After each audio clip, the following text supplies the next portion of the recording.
honourable member for Scarborough Rouge River.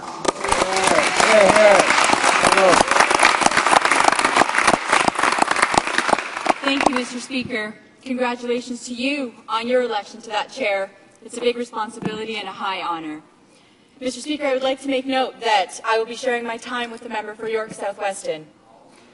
What an honour and a privilege it is for me to rise in this House for the very first time on behalf of the people of Scarborough Rouge River. Hear, hear.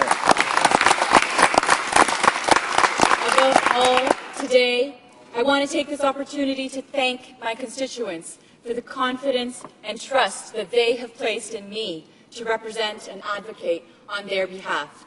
I will fight for their priorities every single day. I also want to acknowledge the previous member for Scarborough Rouge River, Mr. Derek Lee, for his 23 years of service to Scarborough Rouge River. We do have different ideas about the country we want to build, but we share our love for community and a commitment to public service.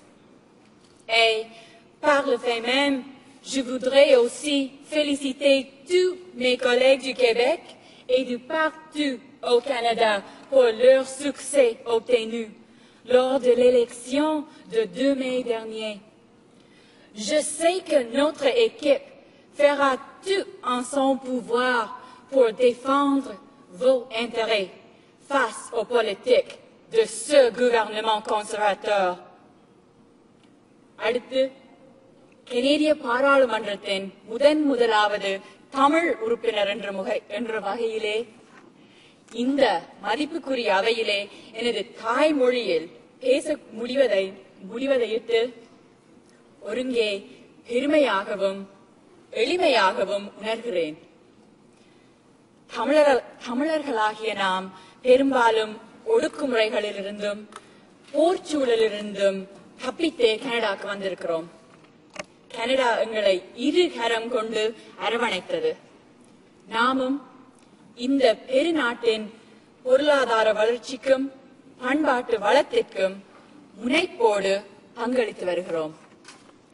இன்று இந்த அவையிலே தமிழ் பேசப்பட்டதை, இந்த மைல்கல் எம்மால் எட்டப்பட்டதை அறிந்து Scarborough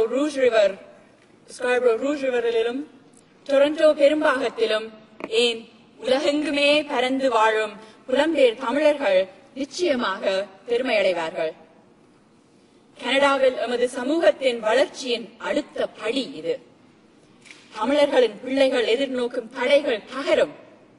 அவர்கள் கனடாவின் உயர் தலைமை பொறுப்புகளை நோக்கி முன்னேறுவார்கள்.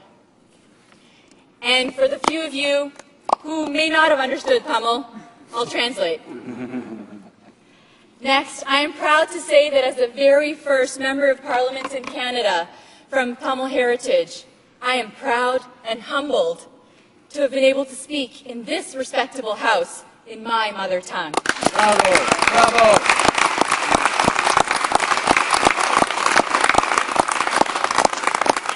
Many of us Tamils came to Canada fleeing persecution and a civil war.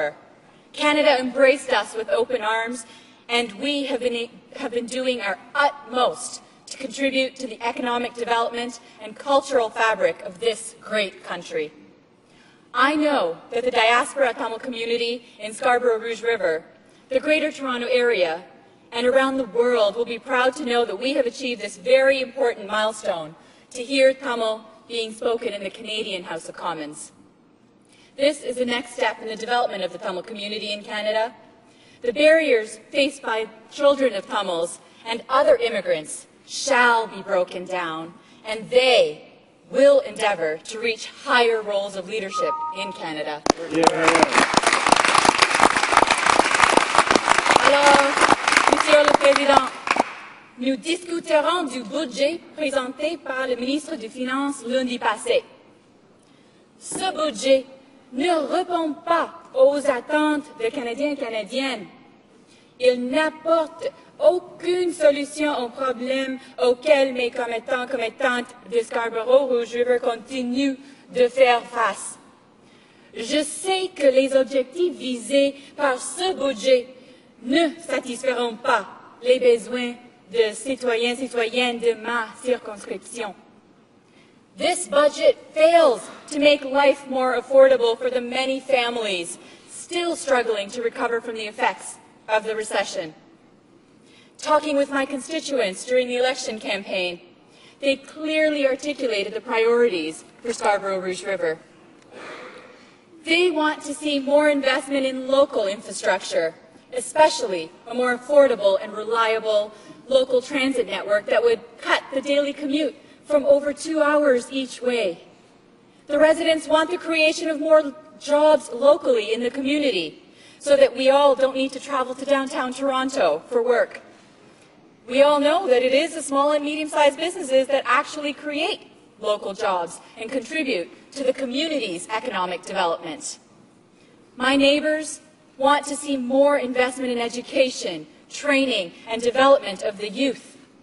The youth in the high schools and their parents are concerned about the fact that post-secondary education is beyond their reach because of the skyrocketing tuition fees and the systemic barriers that visible minorities and people from lower income households face with respect to the accessibility of post-secondary education.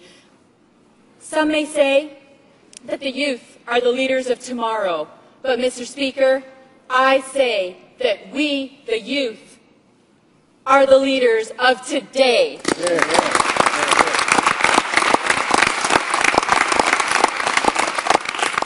Many of the young families are concerned about the fact that childcare and elder care are neither accessible nor affordable. The seniors are concerned that after paying into the system for so many years, for much of their lives, they are now retiring into poverty. The newer immigrants are concerned about the access to settlement and integration services and the arduous process for having their foreign credentials recognized. This budget does not address the reasonable and affordable proposals that the NDP made. Mr. Speaker, this budget does nothing to strengthen the CPP. It does nothing to provide relief for the family budget. It does nothing for the millions of Canadians without access to a family doctor. It fails to lift every senior out of poverty. Mr. Speaker, it does nothing to reverse the $50 million cuts to immigrant settlement service agencies.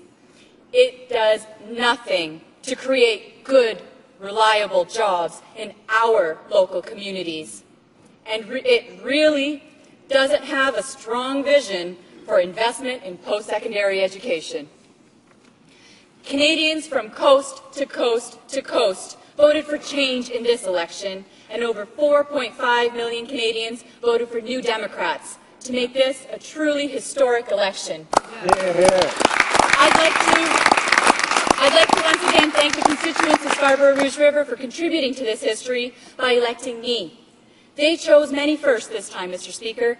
The first New Democrat to represent the constituency, the first woman to represent them, the first person of color, the first youth to advocate for them, and of course, the very first female Tamil Member of Parliament in the world outside of India and Sri Lanka.